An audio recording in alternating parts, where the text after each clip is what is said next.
Alberto, gracias por darnos la oportunidad de hacer esta entrevista. Queríamos ver contigo por qué en la proforma presupuestaria tú estás diciendo que se oculta una profunda crisis fiscal. Bueno, vemos que la proforma ratifica un esquema de manejo fiscal que es de mucho endeudamiento para sostener un gasto excesivo. Esto empezó en 2013, cuando teníamos un precio del petróleo de $100 por barril y el gobierno empezó a endeudarse agresivamente porque al gobierno en esa época no le alcanzaba $100 por barril, entonces tuvo que endeudarse. Y a partir de entonces, de manera recurrente, tenemos todos los años fuertes déficits fiscales. Y la proforma de 2019 no hace más que continuar esa estrategia. Nuevamente se necesita un financiamiento importante para sostener el gasto. Para 2019 se establece una necesidad de financiamiento de $9.000 millones, similar a la de 2018. Y lo más preocupante es que la proforma plantea que en los próximos 4 años la necesidad de financiamiento va a seguir subiendo. Vamos a llegar a un 2022 en el que vamos a necesitar financiamiento por $10.000 millones. Es decir, cada vez dependemos más del endeudamiento. Ahora, ¿el gobierno puede hacer otra política? ¿En qué puntos podría establecer un quiebre sobre esta lógica? Lo que esperábamos los observadores y yo creo que inclusive los ciudadanos es que en 2019 se vea la política fiscal y política económica del gobierno y se vea realmente ese giro, el giro del que nos habían hablado, el giro que se produjo en la política en el primer año, porque a nivel político el gobierno ha tenido logros significativos. Y se entendió que el primer año la prioridad era política, y entonces el segundo año iba a ser el año de la economía, y vemos que lamentablemente no es así. ¿Qué debió haber hecho la proforma? La proforma debió haber dado ese giro. ¿Cuál es el punto de giro? Es cuando se entiende que se va a seguir necesitando financiamiento, es imposible no recurrir al financiamiento, pero que cada año se necesite menos. ¿Y cómo lograrlo? A través de una reducción en el gasto.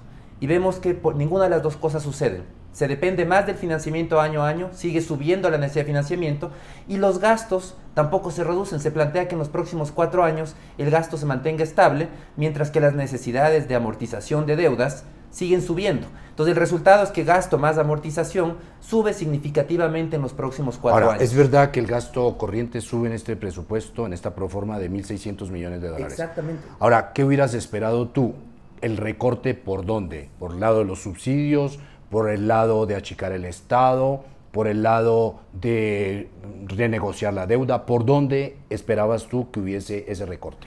Yo creo que hay que tener claro cuál es la función del Estado en una economía. Y yo creo que para eso tenemos que recurrir a los 3 temas más importantes que debe hacer el Estado. El Estado tiene que proteger la vida de sus ciudadanos. Ahí entran todos los temas de salud, seguridad, tiene que también proteger la propiedad y tiene que proteger el fruto del trabajo de la gente. Esas son las 3 prioridades. Entonces yo creo que a la luz de estas 3 prioridades hay que evaluar todo el aparato público, ver en dónde sí se cumple. Necesitamos que se mantenga la inversión e inclusive seguir subiendo la inversión en salud, educación, porque no solamente se trata de cobertura, se trata de calidad. Y ese es el siguiente salto al que debemos aspirar los ecuatorianos. Debemos también insistir en la inversión y los recursos para seguridad, otra función fundamental del Estado. Lo que ha pasado en Pozorja nos demuestra las falencias que existe todavía en temas de seguridad. Pero todo el resto es accesorio. Entonces ahí es donde entra la discusión. Como sociedad hemos decidido subsidiar, son $7.000 millones aproximadamente de ingresos petroleros del 2019, de los cuales el gobierno destinará $4.000 millones a subsidios. Es decir, el grueso de los ingresos petroleros se van en subsidios. ¿Queremos seguir subsidiando de esa manera? Esas son las discusiones que se deben hacer. ¿Cuál sería el recorte en este momento que sería aconsejable y que sea políticamente viable? Bueno, estemos claros, el ajuste fiscal es doloroso, tiene un costo político, implica que algunas personas se quedan sin trabajo, eso tenemos que estar muy conscientes. Pero también tenemos que estar conscientes que la alternativa de posponer el ajuste es como empujar esa bola de nieve, colina arriba, y cada vuelta que le damos de esa bola de nieve, o sea, cada año que pasa, hacemos que la bola de nieve sea más grande. Y el problema es que llegará un momento en el que esa bola de nieve es tan pesada que no la avanzamos a contener y comienza a caer colina abajo y nos puede terminar aplastando. Y es lo que debemos de evitar. Debemos de evitar una situación crítica y la manera de evitarlo es tomando medidas hoy. ¿En dónde recortar? Yo creo que puntualmente en todas las actividades del Estado burocráticas que no le dan un servicio al ciudadano, que no están en salud, que no están en educación, que no están en seguridad. Hay que recordar que durante la década pasada la burocracia floreció, se crearon muchísimas leyes que requirieron de instituciones para hacer cumplir esas leyes. Toda una exuberancia normativa que se vio compaginada con un ejército de personas para poder hacer cumplir todas esas normas. Eso debe comenzarse a eliminar. Debemos simplificar, ir a un Estado eficiente, a un Estado austero, que vuelva la austeridad al Estado. O sea, el tamaño del Estado, dices tú, sería uno de esos puntos. Definitivamente. ¿Tú ves ahí, tienes algún cálculo de cuántos funcionarios eventualmente sobran? Y hay que tener en cuenta que el 80% de las personas del Estado aproximadamente están entre salud, educación, seguridad. Pero el 80% no gana el grueso de los sueldos. El grueso de los sueldos está en ese otro 20%.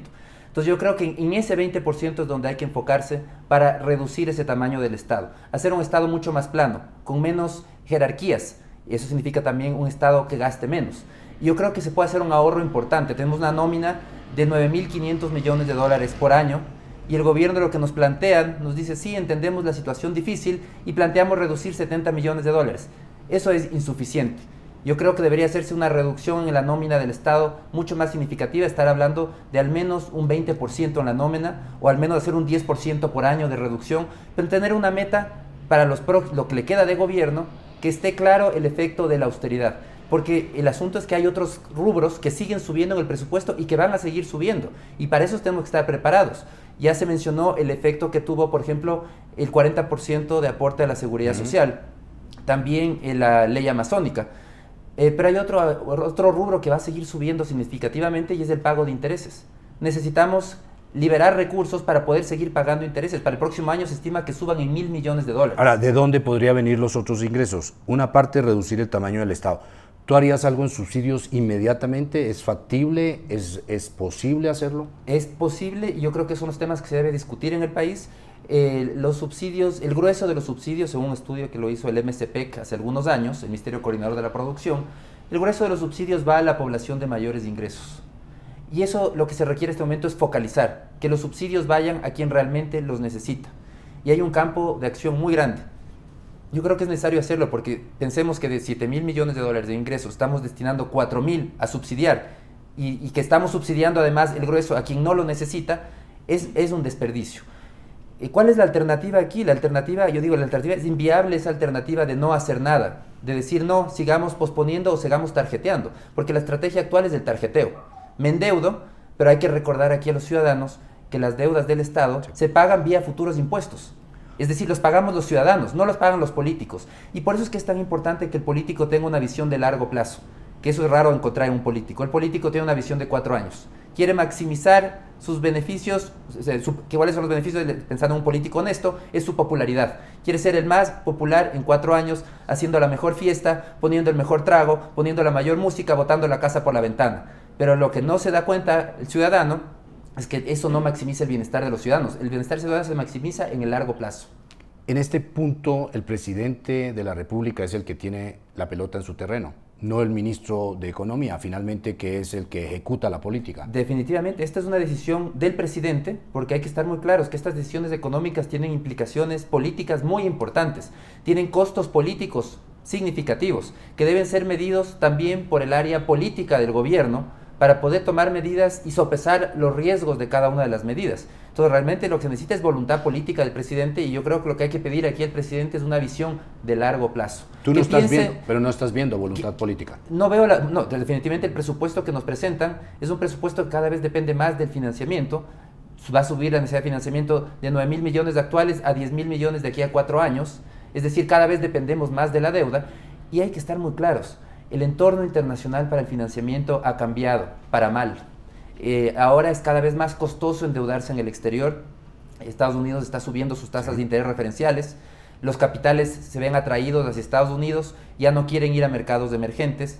Los inversionistas internacionales están preocupados por la situación del Ecuador. El riesgo país ha superado el de Argentina, alcanza 700 puntos. Esto están diciendo, estamos preocupados con la sostenibilidad fiscal del Ecuador. Entonces significa que nosotros debemos tomar medidas para no seguir con esta estrategia de depender del financiamiento externo. Porque ¿hasta cuándo va a durar esta estrategia? Finalmente esa decisión no la tenemos nosotros, la tienen los inversionistas internacionales. Mientras nos quieran seguir prestando, podemos seguir tarjeteando. El día que digan hasta aquí nomás, ahí ese momento se produciría una crisis fiscal porque el gobierno no va a tener los recursos para hacer todos los pagos que espera. Si el presidente es el que tiene la pelota en su terreno, ¿cómo explicas que la parte técnica, que debiera ser la del ministerio, esté pautando una proforma presupuestaria que en el fondo tiene algún tipo de falacia, por ejemplo, en lo que corresponde al tamaño de la economía y al crecimiento de este año? Se está hablando de un tamaño de la economía de 113.000 millones de dólares, cuando en el fondo hay una suerte de recesión y el tema del PIB en el país no va sino a 104.000 millones de dólares. Estamos hablando de un crecimiento en plena recesión. Yo creo que más que falacias o de mala intención, lo que hay es unos supuestos excesivamente optimistas. Se ha hecho una reforma legal de la Ley de Fomento Productivo que da incentivos a la inversión y el gobierno tiene expectativas muy altas de esa reforma legal. Cree que con eso se va a destrabar la inversión y que para que venga la inversión lo que se necesita es más confianza, que todos pensemos positivamente. Lamentablemente no funciona así la economía. Los incentivos tributarios son importantes, pero no son lo único. Entonces no podemos esperar que esa inversión va a ser la que va a permitir que la economía se acelere y lograr los supuestos que dice la proforma, por ejemplo, un crecimiento del PIB mucho más elevado que lo que establecen organismos internacionales. Para 2019, para dar un ejemplo, el gobierno habla que vamos a crecer 1,4%, la previsión del Fondo Monetario Internacional es 0,7%. Ninguno de los dos podemos decir que tiene la razón, el tiempo lo dirá, nadie tiene la bola de cristal. Pero lo que sí creo que hay un tema de excesivo optimismo, cuando en realidad hay otros problemas de la economía que deben ser solucionados primero para que la economía crezca más rápido. Y esos problemas no solamente pasan por el tema fiscal, sino van más bien a un tema productivo. Tenemos un país con problemas de competitividad, un país caro para producir, caro para consumir. Y el gobierno tiene que tomar medidas decisivas para abaratar el país. ¿Qué se puede hacer en materia de esto? Por un lado, hay que eliminar la sustitución de importaciones, desterrarla totalmente. Tenemos una restricción al producto importado que eleva todos los precios internos. Deberíamos tener dos rangos de aranceles. 0% para todos los insumos de bienes de capital, sin excepción, 5% para todos los bienes de consumo. Segundo, tramitología. Seguir trabajando intensamente en que sea más barato producir en el país. Tercero, flexibilidad laboral. El empleo formal en este país es un privilegio, es un lujo de muy pocos. Apenas 48 de cada 100 personas de la población económicamente activa tienen un empleo formal. El 52% o no tienen un empleo adecuado o están desempleados.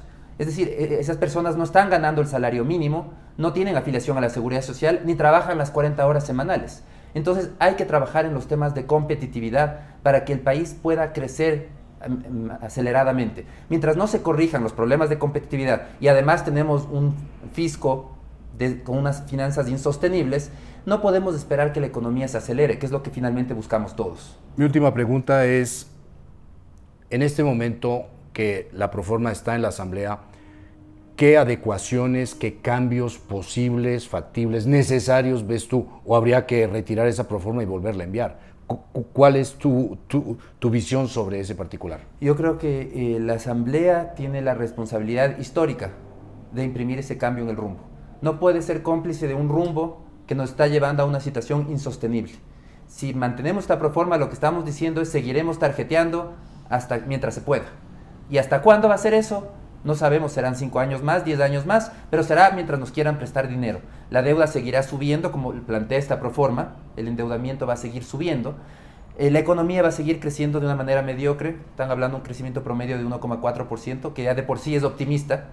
Entonces la Asamblea tiene que imprimir en esta proforma al final del día un cambio de rumbo, un rumbo en el que cada año el gobierno dependa menos del endeudamiento. No estamos diciendo que no se endeude, eso es imposible. Tiene que seguirse endeudando, pero cada año endeudarse menos. ¿Y cómo lograrlo? Que en la proforma se vea también esa reducción de gasto y sobre todo en el gasto corriente, que se vea esa decisión política de decir voy a gastar menos. Ahí también cabe la discusión. Yo creo que sí se debe focalizar subsidios, que se plantee una disminución de lo que gastamos en subsidios como ecuatorianos, o inclusive, para ir a un tema mucho más aceptable políticamente, que se plantee una sustitución. Todo lo que ahorro en subsidios subo en presupuestos de educación y de salud. ¿Por qué no se hace eso? cuán beneficioso sería tener esos recursos para mejorar la calidad de la educación y la salud, en vez de seguir destinando a financiar al que tiene el auto más grande. Yo creo que esos son los temas de fondo que debe discutir el país, no tratar de no hacer olas. Esa política no nos lleva a ninguna parte, estamos en un callejón en el que hay que tomar medidas, y este momento es el momento del estadista, de quien ve con una visión de largo plazo y dice: ¿cómo voy a llevar al país, asumiendo los costos políticos y económicos y sociales que puede haber en el corto plazo? Pero mi visión es de largo plazo, de sacar al país de una situación fiscal insostenible.